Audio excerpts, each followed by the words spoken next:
Now let's return to the question from the beginning of this video.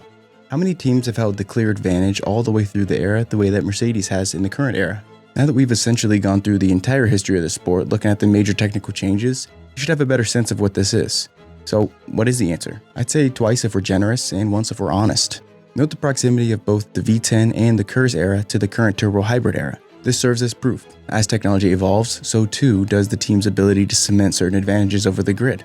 I waffled back and forth between one or two instances of a team dominating throughout the full era simply because in Schumacher's era, the BMW was the most powerful engine. I'm even hesitant to go along with KERS simply because while yes, Red Bull did win all four, and while yes, I do think that's domination, make no mistake about it, the turbo hybrid era is one that's dominated by the power unit advantage. So throughout this video, hopefully you picked up on a few main trends, but let's lay some out right now and look how that lays over top of the turbo hybrid era. The first trend is when a team enters the era, they are likely not going to be the team that is dominating by the end of the era. It's very rare.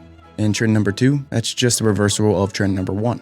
The team that actually ends the era, it's likely changing because of something they've unveiled. Not always, but again, speaking in terms of generalities here, that's likely the case. And the final trend, which in my opinion is one of the most important, if not the, how many of these eras lasted more than 5 to 6 years? Aside from very early on in the regulations when Formula 1 could barely get enough cars to finish a race, let alone be competitive. Major regs changes, they were pretty common. And this is particularly true if there's a clear team that's just out and away dominant. And again, with respect to modern racing, the longer that the era is going to drag on, the longer that the dominant team is going to exploit their advantage.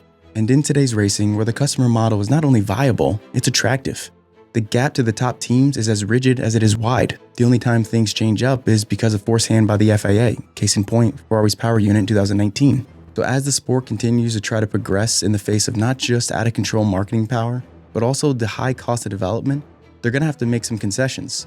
And those decisions are going to be incredibly important. The only hope for any kind of shakeup is if a driver leaves. Hamilton must retire for us to see anything different. Just take a look at one of the closest Constructors' Championships of this entire era. Hamilton won nearly double the races as Ferrari combined. What is the definition of insanity, as the saying goes? And I'm not expecting change to be perfect. It's definitely not always the case, and not in this sport. But it does give the teams and their geniuses on the technical side some breathing room to work their magic. P0 first and jump out. Yeah, bring back the V12.